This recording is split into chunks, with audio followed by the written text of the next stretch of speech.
Ladies and gentlemen, welcome to the Hyperconscious Podcast. Alan, what is hyperconscious? Once you understand why something is the way that it is, now you have the power to change it. Great conversations with great people and great questions are the keys to the kingdom of unlocking your consciousness. Every single action that you do starts as a thought. When you control the way you think, you will control the way you act, and you will control the way you live. That is hyperconscious. Ladies and gentlemen, the Hyperconscious Podcast is proudly sponsored by our friend and mentor, David Meltzer of the Playbook Podcast. He was kind enough to join us on episode 144 and 135. Folks, it has become Kevin and I's mission in life to help you realize that the life of your dreams is right on the other side of you becoming the greatest version of yourself. Let us help you do that. I rarely do these things twice in such a short amount of time, but you guys impress me. I believe in people that provide value and of our service. You two guys are on your way to huge fulfillment, purpose, and profitability, and I look forward to helping you both. We appreciate that more than you know.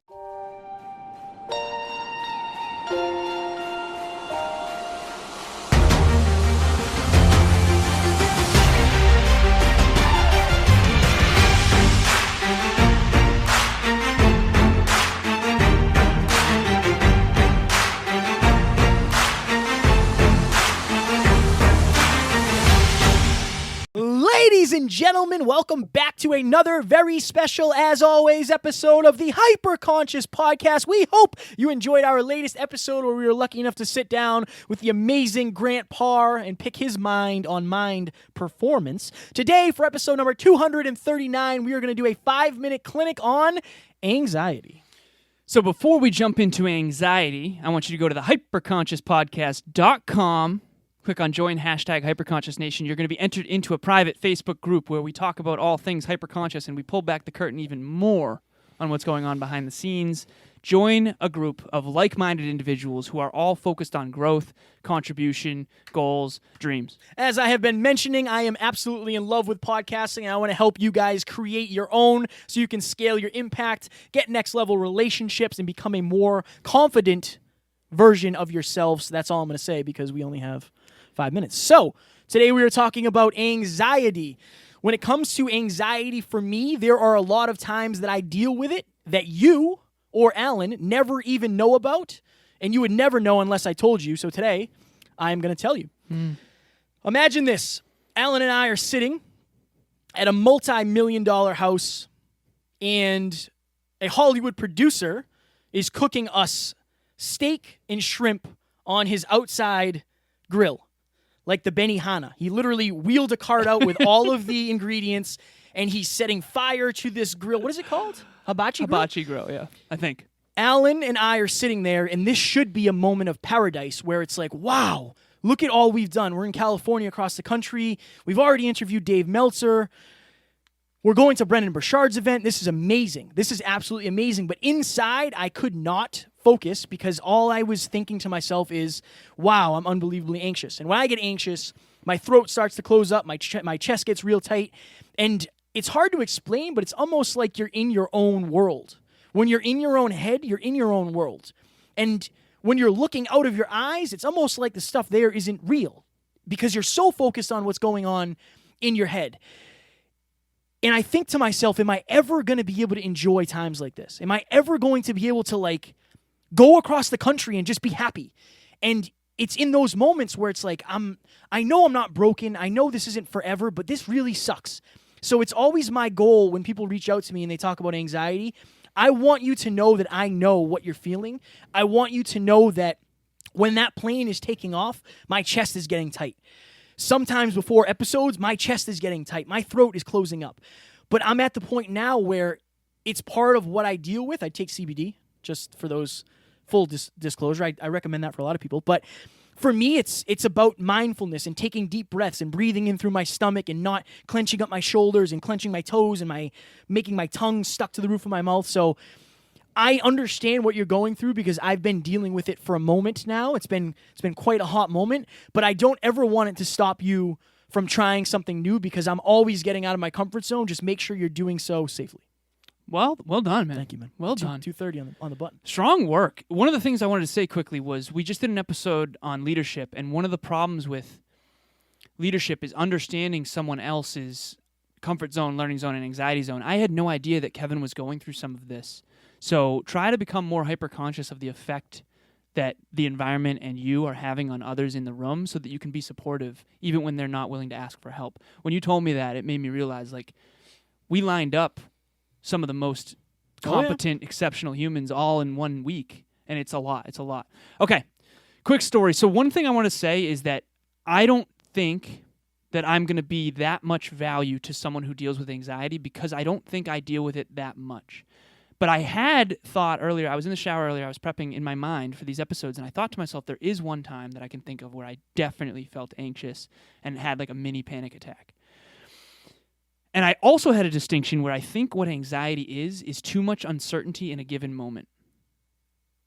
And when you have too much uncertainty in a given moment, I think you start to freak out about potential outcomes, and you don't feel like you're in control. And I think it's like a visceral body response.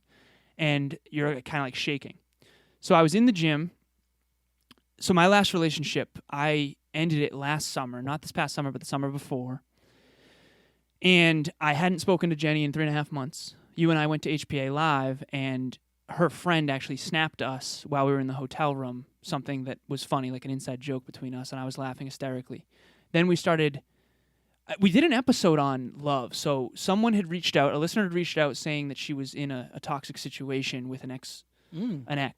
And I read the thread anonymously on the podcast, and then I talked about how in my last relationship, I'm not sure I was ever fully appreciated for who I really am.